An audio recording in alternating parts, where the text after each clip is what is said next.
Hello friends, welcome back to my channel Shayna Goyal. So friends, I hope आप सभी fit and fine होंगे, healthy होंगे। So देखिए, आज का हमारा जो टॉपिक है that is LCM and HCF. अब देखिए, एलसीएम और एचसीएफ तक पहुंचने से पहले एक बहुत बेसिक चीज़ मैं आपके साथ डिस्कस करना चाहती हूँ। एक नंबर से हम इस सेशन को स्टार्ट करेंगे, ठीक है। तो हमारे पास नंबर है, देखिए 12। अगर मैं बोलूँ हमारे पास नंबर 12 है, हम इसके बनाना चाहते हैं फैक्टर्स। देखो, दो चीज़ें हैं हमारे पास, एक तो है फैक्टर्स और दूसरा है मल्टीपल्स, ठीक है। अब इन दोनों में हम डिफरेंस देखेंगे, फिर हमें समझ आएगा एलसीएम और एचसीएफ क्या होता है।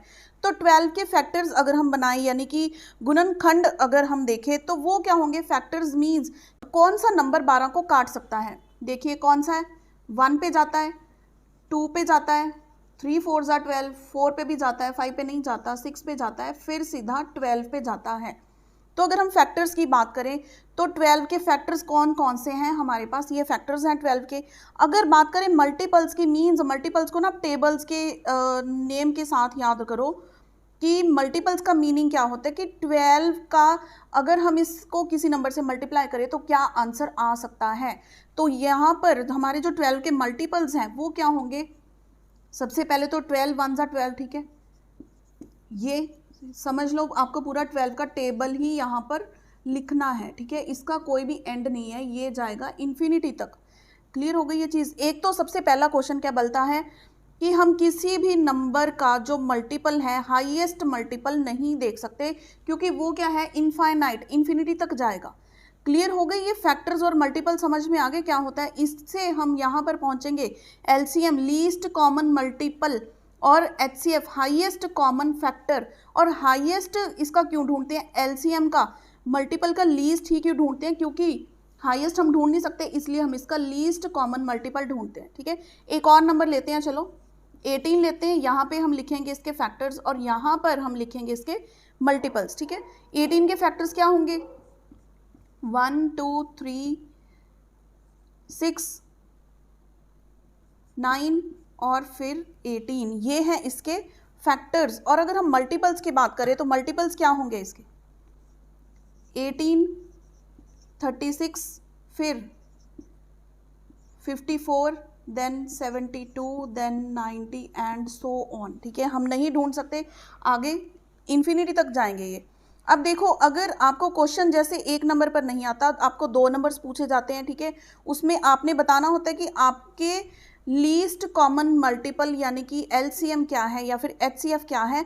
तो अब देखो, अगर हम 12 और 18 का फाइंड आउट करें, पहले हम देखेंगे इसके फैक्टर्स, ठीक है, एचसीएफ। अब देखो, सबसे बड़ा नंबर कौन सा कॉमन है इसमें? इनमें से और इनमें से सबसे बड़ा नंबर ऐसा कौन सा कॉमन है दोनों में? वो कौन सा नंबर है? दैट इज 6, ठीक है। सबसे बड़ा नंबर जो कॉमन है 6 है। इट मीन्स अगर हम बात करें एचसीएफ की, highest common factor of 12 and 18, वो हमारे पास क्या आ गया? 6 आ गया, ठीक है। अब हम बात करते हैं लीस्ट कॉमन मल्टीपल की, यानी कि एलसीएम की। तो एलसीएम क्या है? इनमें और इनमें देखो, सबसे छोटा नंबर जो कॉमन आता है वो क्या है? 36। क्या आ गया वो? 36। एलसीएम ऑफ 12 एंड 18 हमारे पास क्या आ गया है? That is 36। ये चीज़ समझ में आई? इतनी तो वीडियो का एक थम्स अप अभी से दिखा दो, क्योंकि ये सेशन बहुत इंटरेस्टिंग होने वाला है। बिल्कुल बेसिक से आपको सारी चीज़ें बताऊंगी और क्वेश्चंस तक लेकर जाऊंगी। पेपर 1 पेपर 2 में जो भी आए हैं ये आपको आ सकते हैं, ठीक है जी। तो ये चीज़ पता लग गई फैक्टर्स क्या होते हैं और मल्टीपल्स क्या होते हैं। इसमें एक चीज़ और ध्यान देने वाली है कि जो भी आपके फैक्टर्स हैं ना, फैक्टर्स कभी भी उस नंबर से बड़े नहीं होते जो नंबर के फैक्टर्स आपने ढूंढने हैं, ठीक है।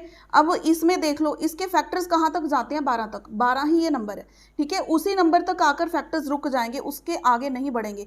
लेकिन जो मल्टीपल्स होते हैं ये कहते हैं कि तुम्हारी सोच जहाँ पर खत्म होती है ना, मैं वहाँ से शुरू होता हूँ। यानी कि मल्टीपल्स कहते हैं कि मैं 12 से शुरू होता हूँ, मैं उसी नंबर से स्टार्ट होता हूँ जहाँ से, ठीक है, तुम खत्म होते हो। तो मल्टीपल्स क्या है? वहीं से स्टार्ट होते हैं जो वो नंबर खुद होता है, और ये उससे छोटे नहीं बल्कि उससे बढ़ते जाते हैं। और हम इसको नहीं देख सकते कि कितने मल्टीपल्स हैं किसी नंबर के, लेकिन हम ये ज़रूर देख सकते हैं कि किसी नंबर के कितने फैक्टर्स हैं, कौन कौन से टेबल पर ये नंबर आता है। ठीक है, ये चीज़ हम डिफाइन कर सकते हैं, लेकिन नंबर इनका मल्टीपल्स का फाइंड आउट करना इजी नहीं है। ठीक है, ये बहुत इंटरेस्टिंग चीज़ थी। अगर आपको ये समझ में आ गई तो एलसीएम एचसीएफ के क्वेश्चंस जो हैं चुटकियों में आप लोग सॉल्व कर लेंगे। ठीक है, यहीं से हमारी जो शॉर्ट ट्रिक है वो बनती है। चलिए अब आगे देखते हैं। अब देखो हमारे पास ये 3 नंबर्स हैं, हमने इन तीनों के एलसीएम और एचसीएफ ढूंढने हैं। ठीक है, सबसे पहले हम इनकी क्या कर देंगे, फैक्टराइजेशन कर देंगे। 16 को क्या लिखेंगे, 2 मल्टीप्लाई 2, 2 टू ज़ा 4 टू ज़ा 8 एंड 2 ज़ा 16। ठीक है, 24 को क्या लिखेंगे, 2 टू ज़ा 4, 3 ज़ा 12,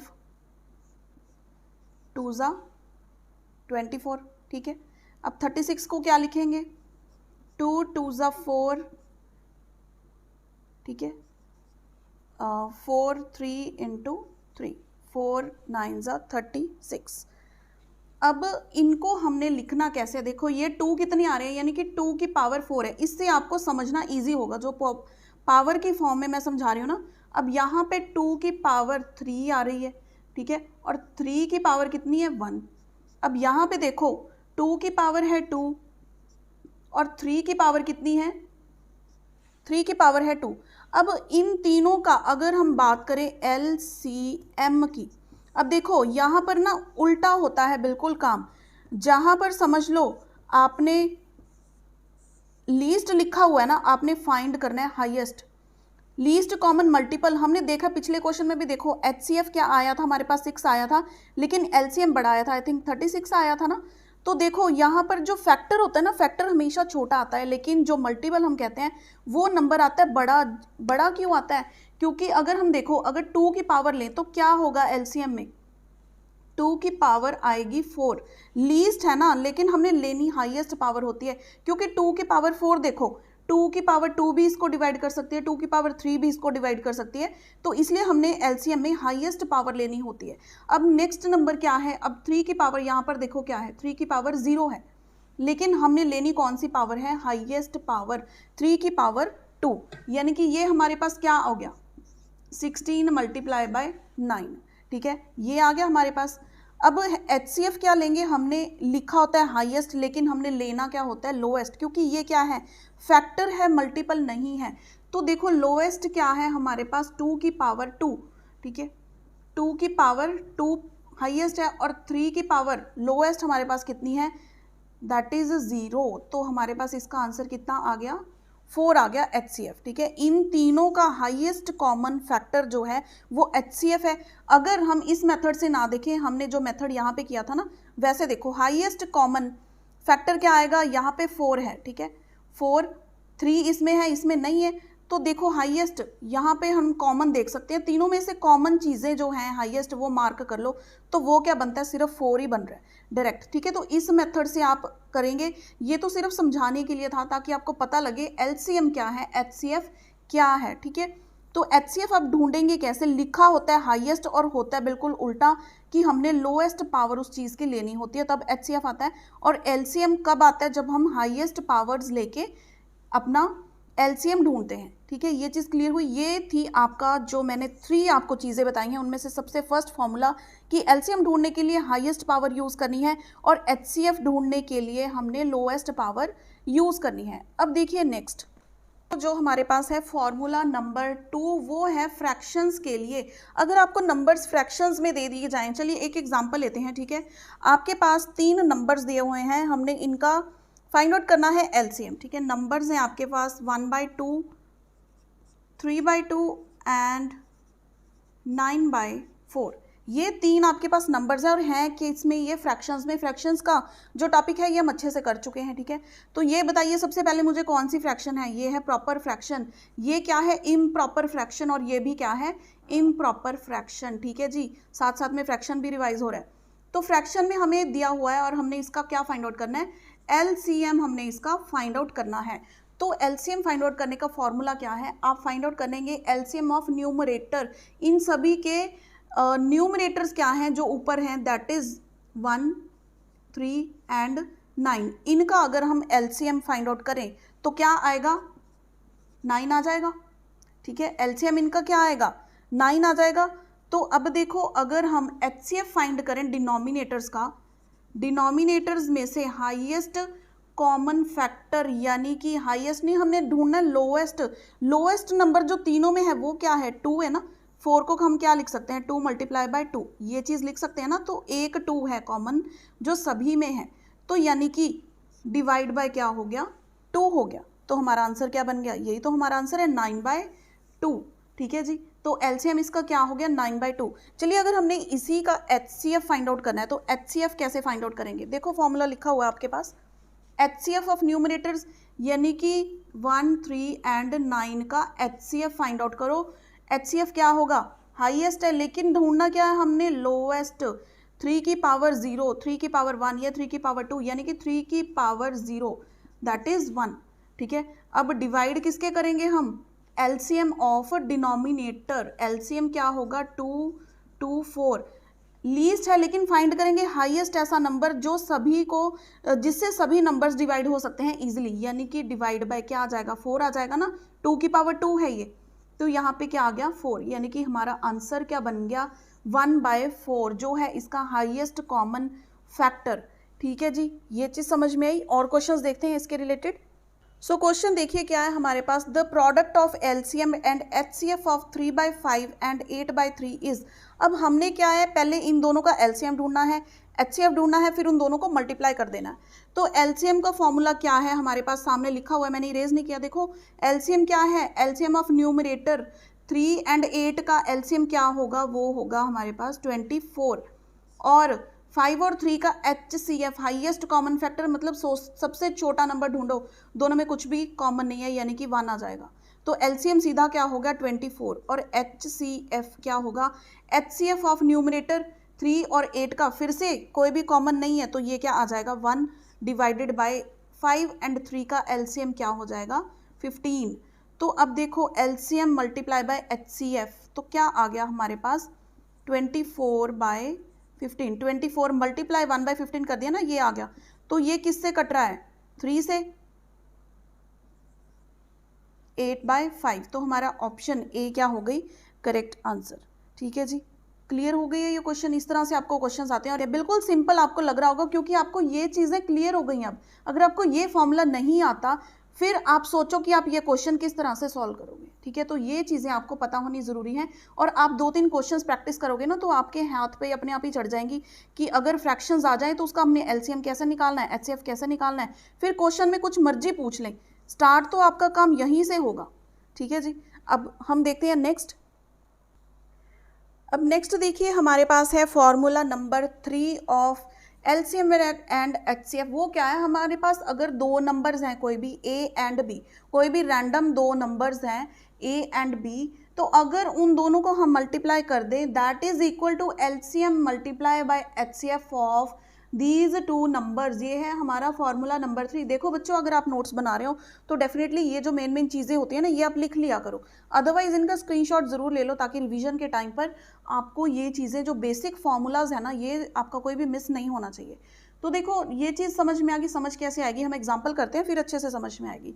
सपोज आपके पास एलसीएम दिया हुआ है किसी नंबर्स का 140, ठीक है, आपको HCF दे दिया। एक चीज़ आप ध्यान से नोट किया करो कि देखो लिखते हैं LCM और नंबर होता है ये बड़ा, लिखते हैं HCF और ये नंबर होता है छोटा। ठीक है, इससे आपको ना वो चीज़ें प्रूव होती जाएंगी कि अगर हम HCF ढूंढ रहे हैं किसी चीज़ का, किसी नंबर्स का, तो वो छोटा होगा, यानी कि ढूंढना है हाईएस्ट लेकिन होगा छोटा। ठीक है जी, ये हमें दे दिए LCM और HCF, और हमें एक नंबर ए ही मान के चलती हूँ, आपको क्लियर हो जाएगा। ठीक है, एक नंबर आपको दे दिया 35, और आपने ढूंढना है दूसरा नंबर। तो कैसे ढूंढेंगे, सीधा 35 multiply by B is equal to 5 multiply 140। तो बी की वैल्यू कितनी आ गई, 5 मल्टीप्लाई 140 डिवाइडेड बाय 35, सीधा कितना आ गया हमारे पास आंसर 20। तो बी की वैल्यू कितनी आ गई 20। ठीक है, बिल्कुल ईजी क्वेश्चन। ईजी इसलिए क्योंकि भैया फॉर्मूला पता, आपको फॉर्मूला नहीं पता तो कैसे करोगे ये चीज़ें। ठीक है, इस तरह के और क्वेश्चंस अब हम देखते हैं। सो देखिए क्वेश्चन आपके सामने, द लीस्ट नंबर हमने फाइंड आउट करना है which when divided by 12, 16, 24 and 36 leaves a remainder 7 in each case. Question क्या कहना चाहता है कि हमने ऐसा सबसे छोटा नंबर फाइंड आउट करना है विच व्हेन डिवाइडेड बाय, जिसको हम अगर 12 से डिवाइड कर दें तो भी वो 7 रिमाइंडर छोड़ दे, 16 से डिवाइड कर दे तो भी 7 रिमाइंडर छोड़े, 24 से डिवाइड करें तो भी 7, यानी कि 36 से डिवाइड करें तो भी 7 रिमाइंडर वो छोड़ दे। मतलब ये सिचुएशन कैसी है, हमने नंबर कौन सा फाइंड आउट करना है। सपोज हमने वो नंबर x मान लिया, तो x क्या है, x आएगा यहाँ पर डिविडेंड जिसको हम कहते हैं। ये क्या कह रहे हैं कि अगर कोई नंबर है x, सबसे छोटा ऐसा नंबर फाइंड आउट करना है जिसको अगर हम 12 से डिवाइड कर लें तो कुछ तो कोशंट आ जाएगा और इसको सॉल्व करके रिमाइंडर कितना आ जाएगा 7। अगर वो नंबर 12 की बजाय 16 हो जाए तो भी रिमाइंडर कितना है 7। अगर 16 की बजाय वो नंबर डिवाइजर जो है वो 24 हम कर दें तो भी रिमाइंडर कितना है 7। देखो ये कोशेंट तो वेरी करेगा ना जहाँ जितना डिवाइजर होगा, लेकिन ये कह रहे हैं कि ये नंबर हमें फाइंड आउट करना है, ठीक है। तो इसको फाइंड आउट हम कैसे करेंगे, अब फाइंड आउट करना है हमने लीस्ट नंबर, मतलब क्या है कि एलसीएम फाइंड आउट करना है। अब देखो एक another way to find LCM क्या है, जब इस तरह से क्वेश्चंस आते हैं ना तो हम एलसीएम इसका ऐसे फाइंड आउट कर लेंगे, ठीक है। यहाँ पे देखो किस पे जा रहा है ये 6, 8, 12, 18, फिर इसको करेंगे 3, 4, फिर ये जा रहा है 2 पे, 3 पे ले लेते हैं पहले, 3 आ गया ना। अब देखो ये कहाँ पे जा रहा है 2 पे, अब ये बच गया ये, तो इसका एलसीएम क्या होगा 2 × 2, 4, 3 ज़ा 12, 2 ज़ा 24, 2 ज़ा 48, 3 ज़ा कितने हो गए हमारे पास 144। लेकिन ये हमारा आंसर नहीं आया अभी, ये तो आ गया उसका एलसीएम, ठीक है। लेकिन रिमाइंडर 7 कब बचेगा, अगर हम इसमें 7 जोड़ दें फिर ही तो वो नंबर आएगा ना, रिमाइंडर 7 बचेगा। ये तो कंप्लीटली डिवाइड कर रहा है, रिमाइंडर अगर हमने 7 बचाना है तो इसमें हम 7 जोड़ेंगे तो क्या आ जाएगा ये हमारे पास 151। That is option A is the correct answer, ठीक है। समझ में आ गया। देखो इसमें हमने 7 क्यों जोड़ा, क्योंकि एलसीएम मीन्स ये नंबर क्या है 144 क्या है ना, इन सभी ये सभी इसको कंप्लीटली डिवाइड कर देंगे। नंबर 12 भी इसका एक फैक्टर है, समझ लो 16 भी इसका एक फैक्टर है, 24 भी फैक्टर है और 36 भी फैक्टर है। लेकिन हमने रिमाइंडर कितना छुड़वाना है 7 छुड़वाना है, तो 7 इसमें जोड़ दो ना तो ये कंप्लीट चला जाएगा और बच जाएगा पीछे कितना 7। तो हमें वो नंबर चाहिए था, that is 151, option A. Clear होगी ये चीज़। और क्वेश्चंस देखते हैं। नेक्स्ट क्वेश्चन देखो हमारे पास क्या दिया हुआ है, LCM of x and 8 is 24 and HCF of x and 8 is 4। हमने फाइंड क्या करना है x। तो मैंने आपको एक फॉर्मूला करवाया था a × b is equal to LCM × HCF। अब ये a और b क्या है, x और 8 दोनों देखो किन नंबर्स के दिए हुए हैं, x 8 और इधर भी क्या है x एंड 8, यानी कि a और b क्या हो गए x × 8 हो गया। और एलसीएम हमें कितना दिया हुआ है 24 और एचसीएफ हमें दिया हुआ है 4। तो x की वैल्यू कितनी आ गई, इसको आप सॉल्व करेंगे ना 4, 2 और ये आ गई हमारे पास 12 आ गई वैल्यू, यानी कि जो दूसरा नंबर है वो क्या आ गया हमारे पास 12। ऑप्शन सी क्या हो गई करेक्ट, ठीक है। देखो घुमा के क्वेश्चन थोड़ा सा डाला हुआ है, लेकिन इसका नींव कहाँ पर है, इसी फॉर्मूला पर है जो हमने फॉर्मूला डिस्कस किया था। तो बस इसी 3 फॉर्मूले के इर्द गिर्द ये सारे क्वेश्चंस घूमते रहते हैं। तो देखिए अगर आपको ये सेशन अच्छे से समझ में आ गया तो वीडियो को लाइक एंड शेयर ज़रूर कीजिएगा और सारे क्वेश्चंस आप इस टाइप के अटेम्प्ट डेफिनेटली कर पाएंगे। सो फ्रेंड्स मिलते हैं अगली वीडियो में, टिल देन कीप वॉचिंग।